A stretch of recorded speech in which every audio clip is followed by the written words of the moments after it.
Shalom, selamat hari Sabat saudara yang kasih dalam Tuhan. Senang boleh kita bertemu kembali di dalam ibadah pada hari Sabat ini. Dan sebelum kita meringkaskan sekolah Sabat kita, sepanjang minggu yang barusan kita lalui, kita berdoa bersama-sama. Bapa di sorga, kami bersyukur pada saat ini oleh karena Sabat ini kami boleh dikumpulkan kembali dalam satu iman, satu pengharapan, satu kasih bersama dengan Tuhan. Sementara kami akan mendalami firman Tuhan melalui pelajaran sekolah Sabat, urapi kami ya Bapa. Di dalam nama Yesus kami berdoa dan mengucap syukur. Amin. Saudaraku yang kasih dalam Tuhan, pelajaran kita tiba di beberapa pasal yang terakhir di buku kitab Yesaya. Dan pelajaran ini sudah tiba kepada pengharapan-pengharapan. Itu sebabnya judul dari pelajaran sekolah Sabat sepanjang minggu adalah kerinduan bangsa-bangsa. Di dalam ayat hafalan Yesaya 60 ayat yang ketiga, firman Tuhan katakan, bangsa-bangsa berduyun-duyun datang kepada terangmu dan raja kepada cahaya yang terbit bagimu. Saudaraku yang kasih dalam Tuhan, ini pelajaran yang sangat penting bagi kita. Kenapa? Ini mengingatkan bahwa umat Tuhan pada akhirnya muncul sebagai terang, sekalipun menghadapi banyak masalah di atas dunia ini. Hanya kebenaran Kristus yang dapat melayakkan kita bagi salah satu berkat janji kemurahannya. Jangan kita berpikir bahwa kemurahan dan kebaikan diri sendiri dapat menyelamatkan. Saudara-saudara yang kasih karunia Allah lah melalui Yesus Kristus, satu-satunya harapan kita untuk mendapatkan keselamatan. Nah, sekarang ini apakah yang merupakan efek dosa? Saudaraku, dosa bukanlah hal yang kecil. Ini adalah hal yang sangat dan sangat besar. Di dalam Yesaya 59 dikatakan, mengapa kamu berpuasa dan engkau tidak memperhatikannya? Mengapa kami merendahkan diri dan engkau tidak mengindahkannya juga? Ayat yang ketiga. Lalu apa dikatakan Yesaya pasal 59 ayat 1 dan 2? Sesungguhnya tangan Tuhan tidak kurang panjang untuk menyelamatkan, dan pendengarannya tidak kurang tajam untuk mendengar. Tetapi yang merupakan pemisah antara kamu dan Allahmu ialah segala kejahatanmu, dan yang membuat dia menyembunyikan diri terhadap kamu sehingga ia tidak mendengar adalah segala dosamu. Saudara-saudara yang kasih dalam Tuhan, ini mungkin hal yang sangat urgent ya bagi kita pada saat ini. Kenapa saudara-saudara yang kasih dalam Tuhan? Oleh karena dosa semakin menumpuk, semakin banyak, semakin besar di atas dunia ini. Dan itulah yang memisahkan kita dengan Tuhan. Dosa yang sudah merusak, menghancurkan hubungan manusia dengan Allah. Dan ini adalah merupakan penolakan kepada perintah dan sekaligus berpaling daripada Tuhan. Saudara-saudara yang kasih dalam Tuhan, bila mana kita membaca dalam satu tulisan Ron Hubbard, Christ of Revelation halaman 205, ya, apa dikatakan di sini? Jangan dengar saran musuh yang menganjurkan supaya tinggal jauh dari Kristus sampai engkau telah menjadikan dirimu lebih baik, sampai engkau cukup baik untuk datang kepada Allah. Ya. Artinya jangan sampai ada masukan ke dalam diri kita ini merasa sampai kita sudah jadi orang baik, sampai kita sudah suci, baru datang kepada Tuhan. Itu adalah merupakan ya hasutan yang tidak baik sebenarnya. Itu bukan pemahaman yang benar. Justru kita orang berdosa ini harus datang kepada Tuhan di saat kita jatuh.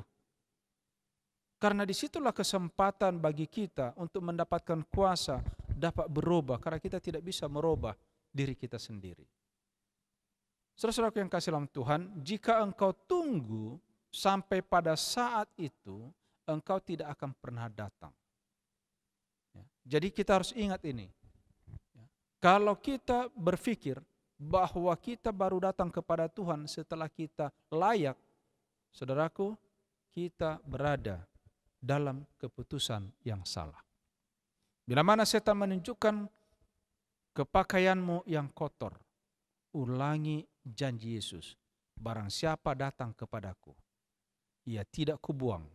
Beritahukan kepada musuh bahwa darah Kristus menyucikan segenap dosa. Oh, luar biasa. Inilah sebenarnya pekabaran yang indah bagi dunia.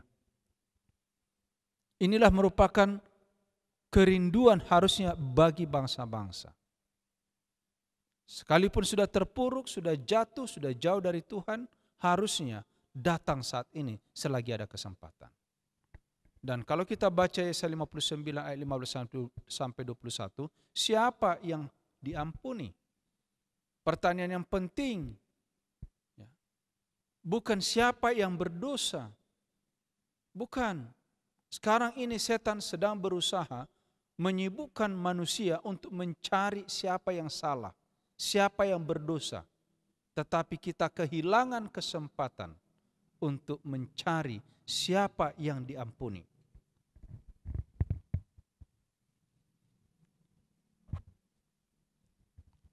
Saudara-saudaraku yang kasih dalam Tuhan, kalau kita mau jujur saat ini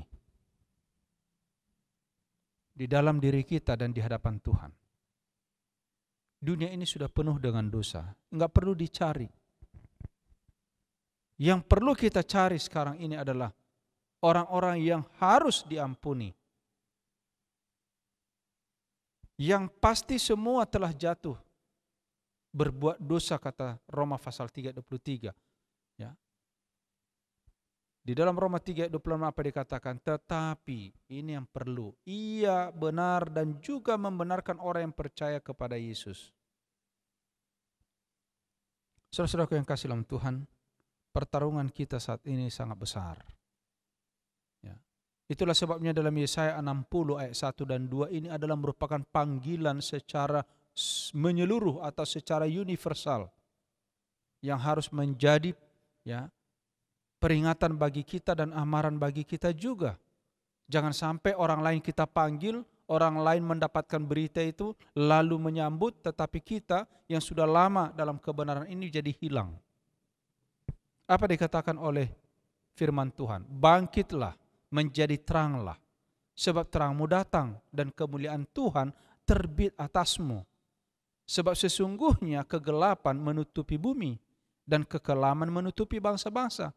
Tetapi terang Tuhan akan terbit atasmu dan kemuliaannya menjadi nyata atasmu. Jadi orang-orang yang takut akan Tuhan itu, saudara, sekalipun mereka di dalam terperangkap di dalam dunia yang penuh dosa ini, saudara yang kasih, Tuhan akan angkat kita keluar dari sana. Sebab terang Tuhan akan bersinar. Jadi sumber sinar itu bukan kita, tapi Tuhan. Sumber terang itu adalah Allah, Yesus Kristus, yang akan menyinari kegelapan yang ada di dalam diri kita. Kita tidak mungkin lepas, saudara-saudaraku, dari kegelapan tanpa pertolongan Tuhan. Kita tidak mungkin bisa lepas dari genggaman kuasa kegelapan daripada dosa tanpa pertolongan Tuhan. Itulah sebabnya mari bangkit dikatakan, menjadi teranglah, karena kemuliaan Tuhan akan terbit. Pada saat kita datang, jadi saya perhatikan mulai perjalanan dari Abraham. Saya belajar dari sana.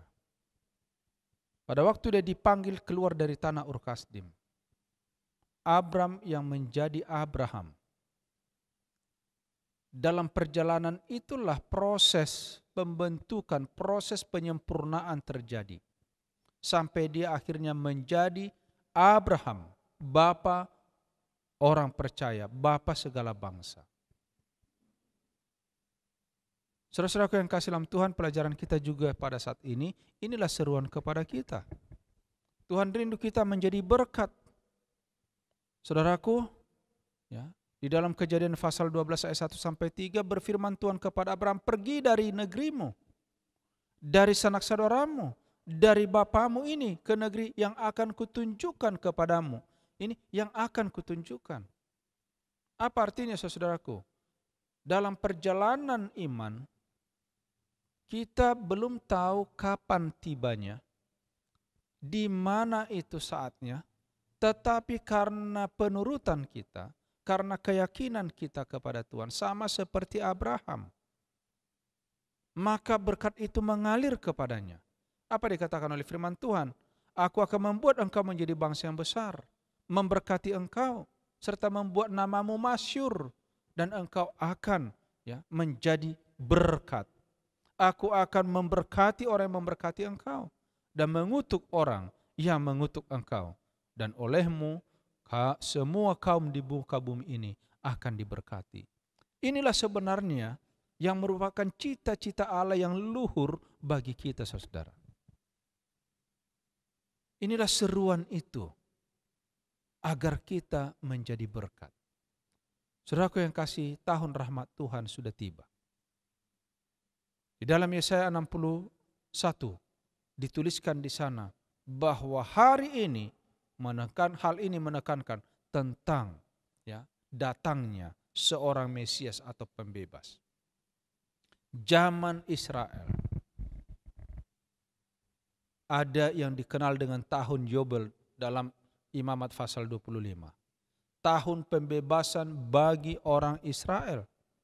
Dan kesempatan itu harus dilakukan, didahului dengan upacara peniupan trompet pada hari pendamaian. Dan ini digenapi di dalam Yesaya pasal nubuatan Yesaya ini digenapi dalam Lukas pasal yang keempat, mulai ayat 16 sampai 21. Bagaimana datangnya seorang juru selamat, Mesias itu, yang diagungkan itu. Yohanes menjadi juru kabar, pembuka jalan bagi Yesus. Dan hari pembalasan saudara sudah dekat. Di dalam Yesaya 61 ayat yang kedua, pada waktu di Nazaret Yesus atau Mesias itu membaca, hari pembalasan Allah adalah hari Tuhan yang hebat, hari Tuhan yang dahsyat.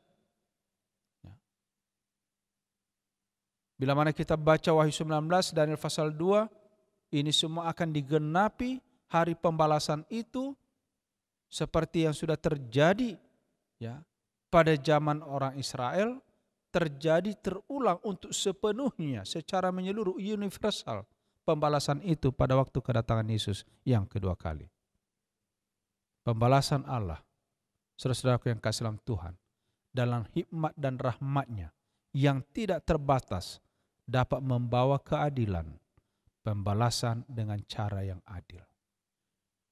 Kalau di dunia ini enggak usah berharap, enggak usah bermimpi, enggak usah sibuk dengan menunggu pembalasan yang adil, enggak ada. Tetapi keadilan Allah pasti akan datang. Saudaraku yang kasih dalam Tuhan, perhatikan kalimat dari tulisan Roh Nubuat ini. Merupakan hak istimewa kita untuk membuka hati kita membiarkan juru selamat masuk. Mari kita memuji Dia karena terang kehadirannya.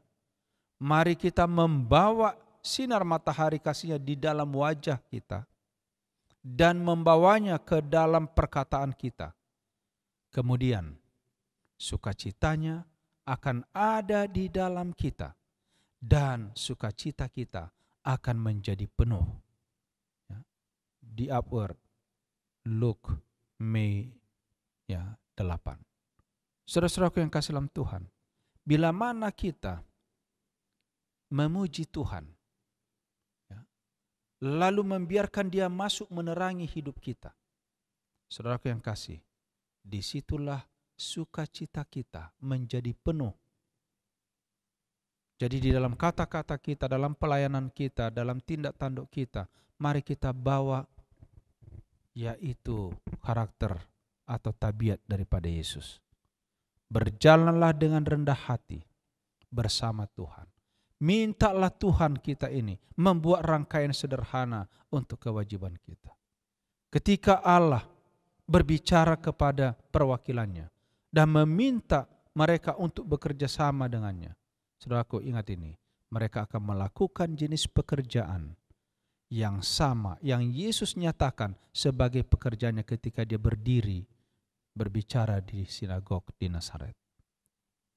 Saya punya ayat kesenangan, sukacita, sehingga dalam pelayanan ini saya tidak mau dipengaruhi oleh suasana. Yohanes pasal 14 ayat yang ke-10 sampai 12. Khususnya ayat 12 dikatakan, Aku berkata kepadamu, sesungguhnya barang siapa yang percaya kepadaku, ia harus melakukan pekerjaan yang aku lakukan, bahkan lebih besar daripada itu. Saudaraku, ini adalah tantangan besar bagi kita. Sekali lagi, orang yang berjalan dengan rendah hati bersama dengan Tuhan, yang meminta Dia untuk memberikan kepada kita kuasa. Saudaraku yang kasih, kita harus melakukan pekerjaan yang Yesus pernah lakukan di atas dunia ini. Saudara-saudaraku yang kasih dalam Tuhan, pertanyaan kepada kita pada sabat ini, dapatkah mereka yang hatinya dipenuhi kebencian kepada Allah, kepada kebenarannya, kepada kesuciannya, berbaur dengan warga sorgawi? Saudara-saudaraku, dapatkah mereka yang menahan kemuliaan Allah, artinya yang tidak mau membagi-bagikan firman ini, yang tidak mau melaksanakan kasih dalam hidupnya, kemuliaan anak domba itu? Jawabnya, tidak. Tidak, tidak sama sekali. Saudara-saudaraku yang kasih dalam Tuhan, biarlah kita pada sepanjang kehidupan ke depan ini menanti hari Tuhan. Mempersiapkan hati pikiran kita menjadi saluran berkat. Membiarkan Rohul Kudus Tuhan mengendalikan hati pikiran kita. Biarlah bicara kita, bibir kita ini, hati kita ini, pelayanan kita ini memberikan satu kesan kepada orang yang mendengar, yang menerima pelayanan kita, bahwa di sana memancar sinar kemuliaan Tuhan. Saudaraku, dikatakan di sini, sesungguhnya kemurniannya, kekudusannya, kedamaiannya menjadi siksaan bagi mereka, bagi orang-orang yang tidak setia kepada firman Tuhan, bagi mereka yang hanya tahu bicara teori saja, tapi tidak berbuat. Nasib orang fasik itu akan ditentukan oleh pilihan mereka sendiri. Dan tidak masuknya mereka ke sorga adalah atas kemauan mereka sendiri. Dan keadilan Allah serta kemurahannya ada di pihak Allah. Saudara yang kasih dalam Tuhan, di dunia ini kita bisa berargumentasi. Tetapi Tuhan tahu niat hati kita. Tuhan tahu bagaimana kesungguh-sungguhan kita di dalam mengikuti Tuhan. Biarlah menjadi satu kerinduan kita sekarang ini, menantikan hari Tuhan yang sudah tidak lama lagi, dengan berbuat sedaya mampu yang kita bisa lakukan untuk memancarkan berkat kasih yang kita sudah terima dari Tuhan melalui kebenaran firman-Nya, melalui kesehatan, melalui berkat-berkat lain yang diberikan, sehingga mereka boleh melihat kebesaran Tuhan melalui sikap, tindak tanduk, dan kehidupan saudara dan saya. Sekali lagi, tadi pertanyaan, dapatkah orang yang menutupi terangnya, yang menyembunyikan terangnya, yang menyembunyikan firman itu dalam arti tidak menghidupkannya, tidak melakukannya, masuk ke dalam sorga? Jawabannya, tidak sama sekali. Kiranya Tuhan menolong kita dalam pelajaran ini yang menjadi kerinduan segala bangsa, kerinduan bangsa-bangsa adalah supaya bisa bertemu dengan Tuhan. Sesuai dengan ayat hafalan kita yang tadi dimulai, ya, saudaraku, bahwa bangsa-bangsa akan datang berduyun-duyun kepada terangmu dan raja-raja kepada cahaya yang terbit bagimu. Kalau kita mau, itu bisa terjadi karena Allah lah yang berkuasa di dalam kehidupan kita. Tuhan memberkati kita. Kita bersatu dalam doa. Bapa di surga, kami puji muliakan Tuhan. Terima kasih atas kebaikan-Mu. Biarlah kiranya pelajaran sekolah sahabat sepanjang minggu yang barusan saja kami pelajari memberikan kepada kami motivasi agar kami boleh menjadi terang, menjadi berkat, oleh karena kami lebih dahulu melakukan yang Tuhan perintahkan melalui kata-kata, melalui pikiran, melalui pelayanan kami, melalui sikap kami, dan segala tindak tanduk kami. Berkati kami semua Tuhan, umat-Mu yang mendengarkan firman ini. Sucikan kami, layakkan kami, karena kami berdoa di dalam nama Yesus, penebus kami. Amin.